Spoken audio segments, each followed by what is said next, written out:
Alors la question qu'on peut se poser, c'est, mais dis, il arrive quoi à l'homme qui arrive au mariage puis qui n'est pas vierge? Hein? Pourquoi est-ce que c'est les femmes dont il est question? Ben, je vais essayer de répondre à la question avec un paradigme. On va parler un petit peu d'immigration. J'ai mis une carte ici là, qui représente les flux migratoires. Si on veut contrôler l'immigration dans un pays, il y a plusieurs options qui s'offrent à vous. En fait, si vous voulez contrôler les flux migratoires, vous avez deux possibilités. La première, c'est de mettre un espion, de mettre un agent derrière chaque migrant possible, derrière chaque migrant éventuel. Donc, c'est-à-dire que vous envoyez des escortes partout en Afrique de l'Ouest, en Afrique du Nord et en Asie, et vous mettez derrière chaque personne qui possiblement peut immigrer vers la France un espion pour l'empêcher d'immigrer. C'est la première solution.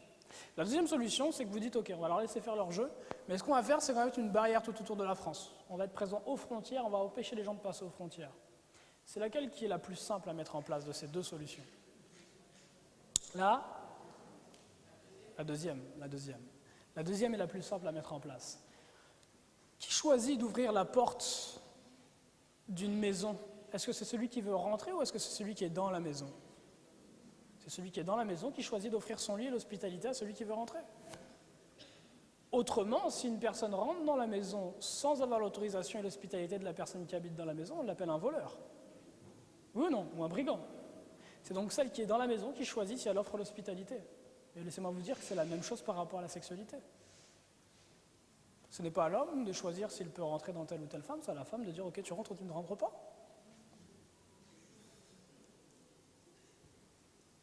Si c'est valable pour les flux migratoires et pour l'hospitalité, ça l'est aussi pour la sexualité.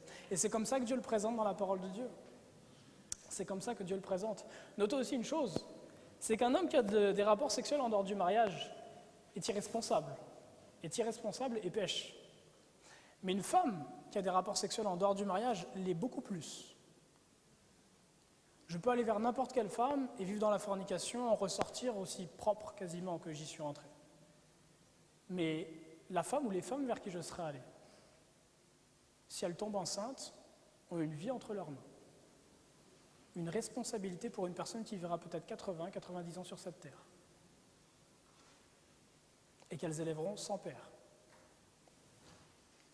Ce qui se passe bien souvent, c'est que lorsqu'il y a des rapports sexuels en dehors du mariage, et puis qu'il y a fécondation, alors on va faire l'avortement.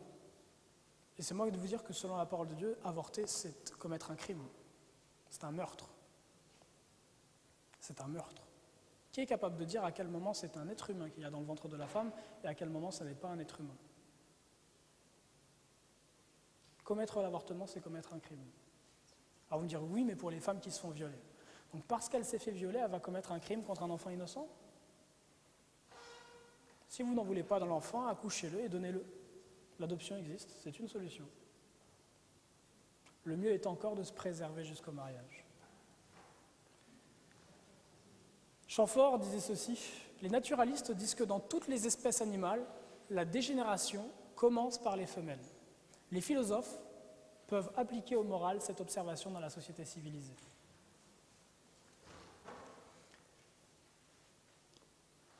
La génération X, avez-vous déjà entendu parler de la génération X, la génération Y et la génération Z? Est-ce que c'est des termes qui vous sont familiers?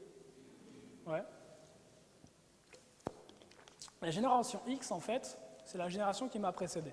Moi, j'ai 26 ans, la génération qui était avant moi, bon, qui a, mettons, entre 35 puis 45-50 ans à peu près, là. Entre 35 et 45 ans, c'est la génération X. Même peut-être un peu plus âgée. La génération X. Ma génération est la génération Y, la génération qui me suit, qui nous suit, c'est la génération Z. Voilà ce qu'il était dit par rapport à la génération X. Quand ils ont interviewé pour la première fois les membres de la génération X, grosso modo ceux qui avaient en dessous de 25 ans,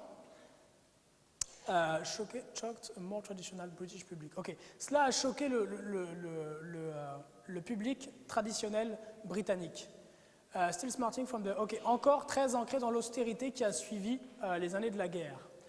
Ce qu'a révélé le fait d'interviewer la génération X, c'est que c'est une génération d'adolescents qui étaient assez penchés dans tout ce qui avait attrait au rock, ou took purple arts, okay, qui prenaient de la drogue, et qui avaient des relations sexuelles avant le mariage. et qui portaient aussi des habits outlandish, je ne sais pas ce que ça veut dire. Peut-être lance en tout cas. Mais ce qu'il est dit en fait, la génération X, donc la génération de ceux qui m'ont précédé, juste avant nous qui avons à peu près 25-26 ans, là, ou au-dessus ou en dessous, est la première génération qui a commencé à avoir des rapports sexuels en dehors du mariage. Jusque dans les années, jusqu'à la fin des débuts 60, milieu 60, le fait d'avoir des rapports sexuels en dehors du mariage, c'était pas normal. C'était pas normal, on était très très très mal vus. L'un des éléments qui a permis que ça arrive, c'est la pilule. La pilule, qui permet de réguler la naissance, qui permet de détruire l'ovule avant qu'il soit fécondé. Un autre élément, c'est qu'au XXe siècle, on observe qu'il y a eu une variation au niveau du comportement sexuel des femmes, mais en revanche, le comportement sexuel des hommes, lui, a très peu varié. En Occident, je vous parle. L'ennemi s'est essentiellement attaqué à la jante féminine. Prenez un autre élément, au niveau du travail. Le travail des hommes a peu changé durant le XXe siècle. Qu'est-ce qui a changé de l'autre côté, par exemple, le travail des femmes? Là où, au début du XXe siècle, les femmes étaient essentiellement au foyer, s'occupaient des tâches de la maison et de leur famille, à la fin du XXe siècle, les femmes travaillent autant que les hommes. Ce qui est à la source d'ailleurs d'un grand nombre de déséquilibres qu'on retrouve aujourd'hui dans les milieux familiaux. Laissez-moi vous donner un paradigme.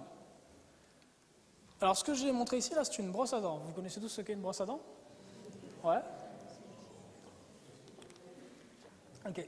Si je prends une brosse à dents, que je me brosse les dents avec, ok,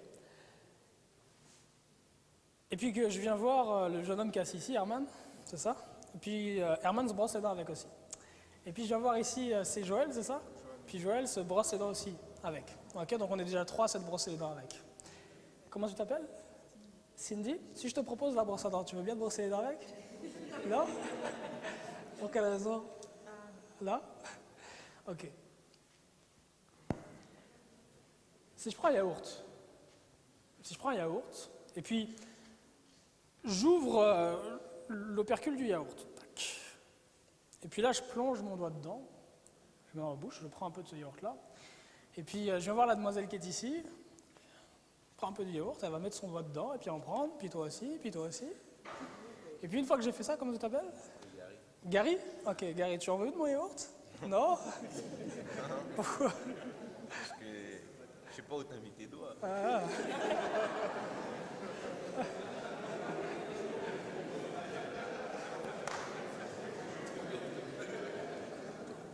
Alors donc on sait faire preuve d'hygiène, et de sensibilité par rapport à ce qui a trait à notre bouche et l'hygiène de notre bouche. Il y a aussi beaucoup de valeurs morales qui sont derrière ça parce qu'au fond il y a très peu de chances d'attraper une maladie ou quelque chose comme ça en prenant un yaourt après quelqu'un ou une brosse à dents. C'est faible. C'est surtout au niveau moral en fait qu'on a certains tabous qui nous empêchent de faire ça. Si pour ce qui a trait à notre bouche que tout le monde voit, on est capable d'avoir un certain jugement et d'avoir des instruments ou de la nourriture qui est un usage propre, personnel. Combien plus doit être le cas pour les parties génitales bien plus sensibles? Hein? Non?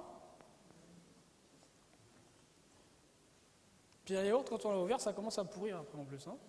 C'est fait pour être mangé par une personne. Alors ça, c'est un article scientifique fait en mai 2003, qui porte sur ce qu'on appelle premarital sexual activities, les activités sexuelles avant le mariage.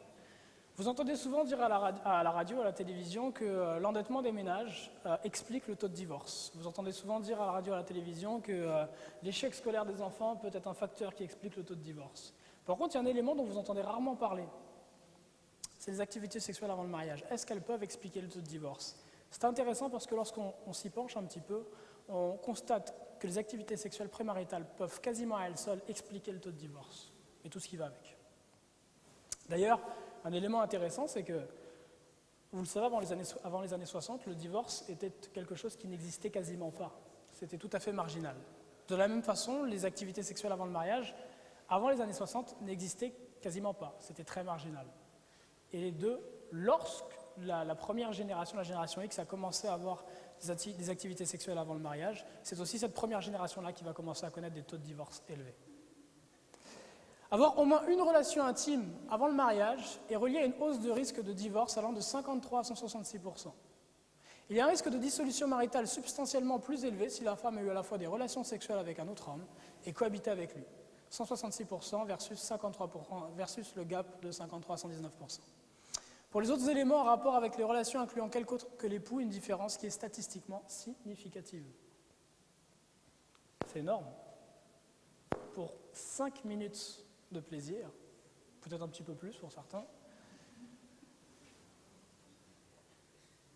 vous prenez le risque de voir votre futur foyer exploser. Vous augmentez le risque d'explosion de votre futur foyer de 53 à 166%. By the way, c'est une enquête qui a été faite sur une population féminine, pas sur une population masculine. C'est sur une population féminine que ça a été fait. Si je continue, les femmes qui étaient sexuellement actives avant le mariage font face à un risque de divorce considérablement plus élevé que les femmes qui étaient vierges à leur mariage. Ces taux élevés contribuent à l'augmentation du nombre de familles monoparentales avec la seule mère pour responsable. Beaucoup d'entre elles vivant en dessous du niveau de pauvreté, sans compter que les coûts personnels et émotionnels du divorce pour les parents et les enfants sont eux aussi très élevés. Puisque bien évidemment, le divorce est relié à un grand nombre de dépressions, de burn-out, de suicides, d'échecs scolaires des enfants, et puis pour le plus essentiel, le divorce est relié aussi à un grand nombre de personnes qui abandonnent la foi et délaissent Christ. Pour chaque année où elle repousse le sexe, le risque de dissolution maritale est réduit d'environ 8%, nous dit le même article. Plus de 25% des adolescentes de 14-17 ans actives sexuellement rapportent être déprimées la plupart ou une grande partie du temps, soit un ratio 3 fois plus élevé que pour les adolescentes non actives sexuellement. Les garçons de 14 à 17 ans étant actifs sexuellement rapportent être déprimés tout le temps, la plupart du temps et une grande partie du temps, soit 2 fois plus que ceux n'étant pas actifs sexuellement. 14,3% des filles sexuellement actives rapportent avoir effectué une tentative de suicide dans les 12 derniers mois, alors que seulement 5,1% des filles sexuellement actives non actives sont dans cette situation. Le contraste entre les jeunes hommes sexuellement actifs, 6%, ont tenté de se suicider dans les 12 derniers mois, et les garçons inactifs sexuellement, 0,7%, est encore plus grand, 8 fois plus élevé. Donc le fait de rester chaste, ça n'amène pas à la dépression, c'est l'inverse.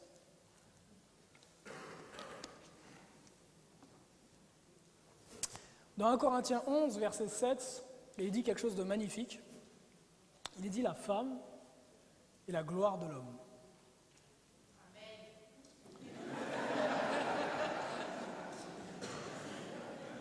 Il est dit « La femme est la gloire de l'homme ». Je ne sais pas si vous avez... Il est quelle heure ? 17h20 okay. Je ne sais pas si vous avez déjà réfléchi à ça. Dieu, lorsqu'il a créé, en Genèse chapitre 1 et 2, Dieu, lorsqu'il crée la terre, sépare la lumière d'avec les ténèbres, et voici, il vit que c'était bon. Il sépare les eaux du dessus et les eaux du dessous, et voici, il vit que c'était bon. Il fait paraître le sec, et puis il voit que c'est bon. Il va créer les luminaires dans les cieux, il voit que c'est bon. Il crée les poissons, les oiseaux, il voit que c'est bon. Il crée les mammifères, les animaux, il crée l'homme, il voit que c'est bon. Il regarde tout ça et dit, voici, tout est très bon. Tout est bon, bon, bon, bon, bon. Dieu crée à la perfection. Et il va dire, dans toute cette perfection-là, il y a une chose qui est imparfaite. Il n'est pas bon que l'homme soit seul. Ça peut paraître un peu blasphématoire, ce que je vais dire là. Ça ne l'est pas. J'essaie un peu de rentrer dans le texte, mais lorsqu'on regarde les 2 premières parties de Genèse, on voit qu'il y a un vide dans la création de Dieu, un vide que même la présence de Dieu ne peut pas combler. Et pour combler ce vide-là, Dieu va créer la femme. C'est le dernier être créé, un peu comme la cerise sur le gâteau. Aussi est-il dit, la femme est la gloire de l'homme. Mais laissez-moi vous dire une chose. Lorsque j'achète une voiture et qu'elle est neuve, okay, j'ai une certaine gloire à rouler dedans. Elle est toute propre, elle sent bon, elle est pareillée, génial. Lorsque j'achète une voiture et que c'est une seconde moins, c'est un petit peu moins engageant. Puis lorsque je roule dans une vieille voiture qui a eu je ne sais combien de conducteurs avant moi, qui n'en ont pas pris bien soin, Bien, je roule dedans la tête baissée.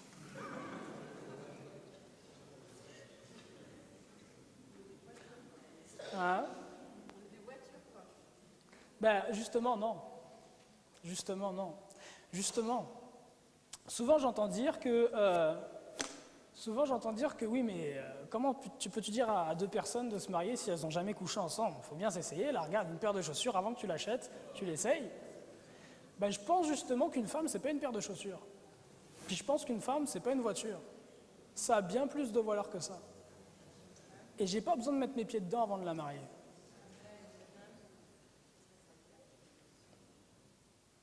Une femme qui arrive au mariage pur, croyez et sachez que son homme aura confiance en elle. Non seulement qu'il aura confiance en elle, mais qu'il sera fier de l'avoir à ses côtés. Et parce qu'il sera fier de l'avoir à ses côtés, elle se sentira bien en sa présence. Parce que la femme est la gloire de l'homme, et ce qu'elle attend de son époux, c'est qu'il la regarde comme sa gloire et son bijou. À juste titre, Dieu a créé la femme pour être la gloire de l'homme. Mais lorsqu'une femme a eu des relations sexuelles avant le mariage, et s'est salie une fois, deux fois, trois fois, 10 fois, plus, aujourd'hui on ne compte plus, croyez bien que l'homme qui la marie n'a pas la même confiance en elle, n'a pas la même fierté en elle. Parce qu'il n'est pas fier d'elle de la même façon, parce qu'il ne la voit pas comme sa gloire de la même façon, elle ne va pas se sentir bien en sa compagnie. Le lien entre les deux va être plus faible. Puis un jour, malheureusement, ça peut se finir par une rupture, un divorce. Alors c'est pas pour tous les couples. Grâce à Dieu, l'amour de Jésus se déverse, nous lave de nos iniquités et nous permet de porter des choses que naturellement nous n'aurions pas pu porter. Et certains couples réussissent à traverser la vie et à rester heureux malgré toutes ces choses-là. Mais pour beaucoup de couples et la majorité, ça se finit comment? Par un divorce. Ici en France, c'est combien de pourcentage des couples qui divorcent? Au Québec, c'est un peu plus de 50% des couples qui divorcent. Et ce qui est intéressant, c'est que ça n'est pas 100% des couples qui se marient. Ce qui signifie que sur le tout petit pourcentage des personnes qui se marient, 50% divorcent. Mais si on regarderait la totalité des couples, ceux qui vivent ensemble comme conjoints de fait, le taux de divorce au Québec doit avoisiner facilement les 80 à 85%. Si on prenait en considération les conjoints de fait. C'est absolument énorme. Énorme. Et ce sont des vies qui sont totalement brisées.